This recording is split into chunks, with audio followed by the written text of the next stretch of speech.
Ang mundo ay punong-puno ng napakaraming ekstraordinaryong tao.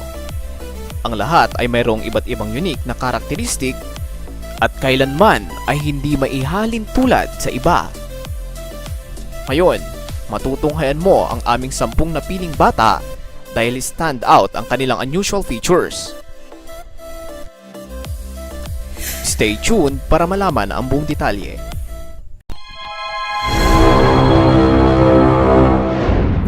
Mag-subscribe ka na at i-hit ang bell button para updated ka sa aking masusunod na videos. Number 1. Amina Ependiva. Si Amina Ependiva ay isang 11-year-old na mayroong dalawang rare o kakaibang genetic condition na tinatawag na albinism at heterochromia. Albino ang tawag sa mga taong mayroong albinism at mas kilala naman ito bilang anak araw sa Tagalog. Ito ay isang kondisyon kung saan pinipigil nito ang pag-produce ng melanin sa katawan na nagbibigay ng ating natural na kulay sa balat, mga mata, at ang ating buhok. Samantala, ang heterochromia naman ay ang pagkakaiba ng kulay ng iris sa mata. Ang kondisyong ito ay nadedetermina sa produksyon, delivery, at ang konsentrasyon ng melanin. Sa case ni Ependiva, siya ay mayroong puting buhok at napakamaputlang balat na maihalin tulad sa kulay ng papel. At syempre, ang napakagandang kulay asul at brown ng mga mata. Number 2. Tara Sharifi. Si Tara Sharifi ay isang 11-year-old Iranian na isang estudyante ng UK's Aylesbury High School.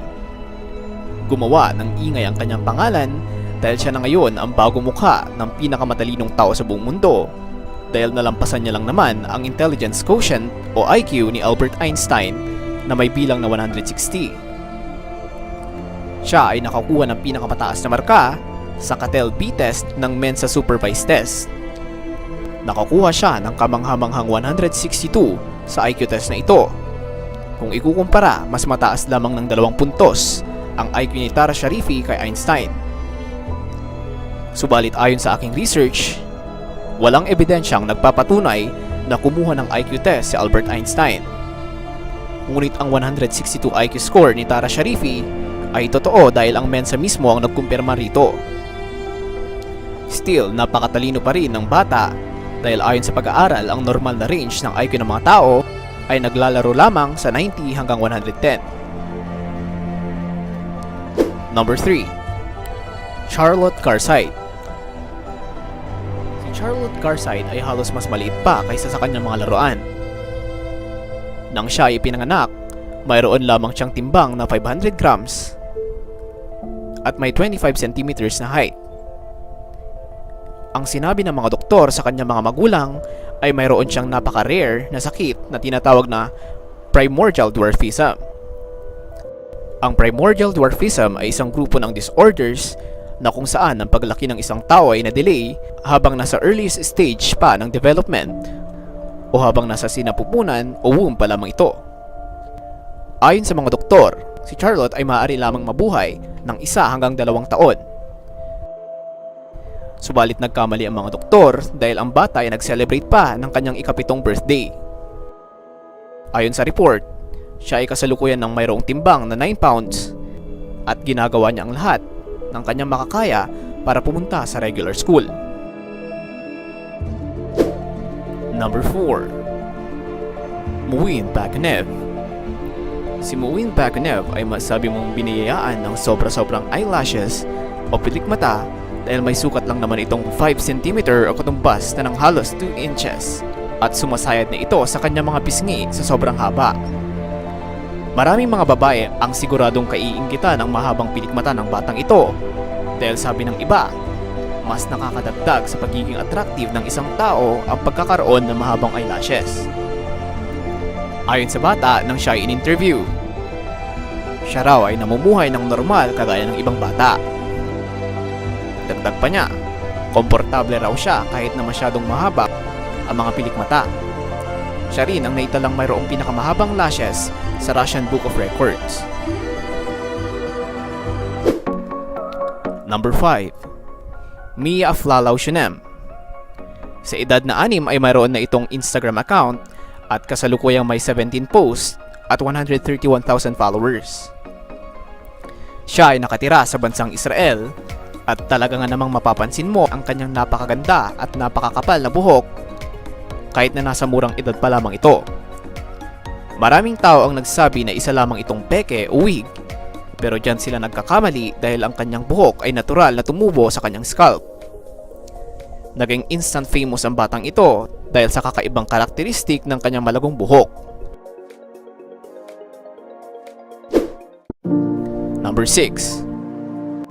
Versavia Varun Goncharova. Sa unang tingin ay para lamang itong normal na bata, ngunit sa likod pala nito ay ang kanyang rare na sakit na tinatawag na Pentology of Cantrell, na kung saan ang puso ay na-develop sa labas ng kanyang dibdib at sa sobrang rare ng kanyang sakit ay 1 in a million lamang ang tinatamaan nito. Dahil sa sakit na ito, si Versavia ay mayroong deformed diaphragm, abdominal walls, at pati na rin ang kanyang dibdib na kulang-kulang ang ibang mga buto. Sa kabila ng kanyang sakit, pinatunayan ni Versavia sa mga doktor na kaya niyang mamuhay ng normal gaya ng ibang mga bata kahit na naisip ng mga doktor na maaari siyang mamatay pagkatapos itong maipanganak. Ngayon, malaya siyang nagagawa ang mga bagay na kanyang gusto at nakapagsasayaw pa ito gaya ng ibang mga bata. Ang damit na isinusuot ng bata ay ang mga malalambot lamang para hindi nito maapektuhan ang puso na nakalabas sa kanyang chest. Samantala, dahil hindi maaaring habang buhay na nakalabas ang kanyang puso, naghahanda na ang mga pinakamagagaling na doktor para maibalik ang kanyang puso sa tamang pwesto nito. Number 7. Lalit Patidar. Siya ay mayroong rare disease na tinatawag na hypertrichosis o werewolf syndrome. Ang kahulugan ng sakit na ito ay ang excessive o sobra-sobrang pagtubo ng buhok sa kahit anong parte ng katawan.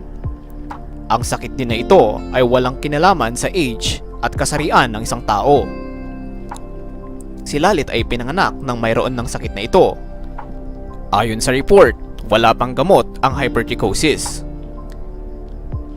Dahil sa kakaibang itsura ng bata ay naging tampulan siya ng mga tukso sa kanyang mga kaklase. Ang ibang bata raw ay tinatawag siyang unggoy at minsan pa ay binabato ito. Ngunit buti na lamang at to the rescue ang kanyang mga magulang at kaibigan sa mga bully ng mga bata. Ayon sa interview, gusto raw niyang maging isang pulis paglaki para huliin ang mga kriminal. Number 8. Tessa Evans. Si Tessa Evans ay pinanganak sa napaka-rare na medical na kondisyon na tinatawag na congenital arynia. Ang ibig sabihin nito ay wala siyang naaamoy at wala siyang sinus cavities. Mas maliit pa sa bilang na 30 ang naitatala na nagkakaroon ng kasong ito. Subalit hindi ito ang naging dahilan para pigilan ng bata sa pag-e-enjoy sa buhay. Ayon sa report, ang kanyang magulang ay nag-launch ng donasyon para mapagawa ang artificial 3D na ilong na ikakabit sa mukha ng kanilang anak. Napakamagastos nito dahil pinapalitan ng artificial na ilong kada 2 taon. Number 9. John Chris Carl Quirante. Si John Chris Carl Quirante ay isang 9-year-old na Pinoy. Mayroon siyang kondisyon na kung saan hindi normal ang pagtubo ng kanyang mga ngipin kumpara sa ibang average person. Siya ay mayroong halos 300 ngipin at tumubo ito sa kanyang panga. Hyperdontia ang tawag sa kondisyong ito. Ang hyperdontia ang nagkukos ng pagtubo ng napakaraming mga ngipin bunganga ng isang tao. Ang mga ngipin na ito ay tinatawag ring supernumerary teeth. Kaya nitong tumubo sa iba't ibang parte ng panga o jaw ng isang tao. Number 10. Chachat Kumar. Sa edad na 8 months, ang malaking sanggol na ito ay mayroon ng timbang na 17 kilos. Nang siya ay pinanganak ay normal pa lamang daw ang kanyang laki. Pero ito ay nagbago habang lumilipas ang taon dahil napansin ng kanyang mga magulang na mas nagiging matakaw ito sa pagkain. Siya ay nagsimula na kumain na parang isang 10 years old. Ang pagiging obese ng bata ay naging banta sa kanyang mga magulang dahil ang kanyang pagtulog ay laging nadidistorbo dahil may problema siya sa kanyang respiratory system. Ayon sa pag-aaral, ang obesity ay nagkukos ng mechanical compression sa diaphragm, lungs at sa chest cavity na kung saan nagdudulot ito ng restrictive pulmonary damage. Sa karagdagan, ang excess na fat ay nagpapababa ng total respiratory system compliance at tinataas rin nito ang pulmonary resistance at binabawasan ang strength ng respiratory muscle. Special shoutout kay Angelo Mediran at Protein Promoves. Maraming salamat sa pagsuporta. Nag-enjoy ka ba sa video ito?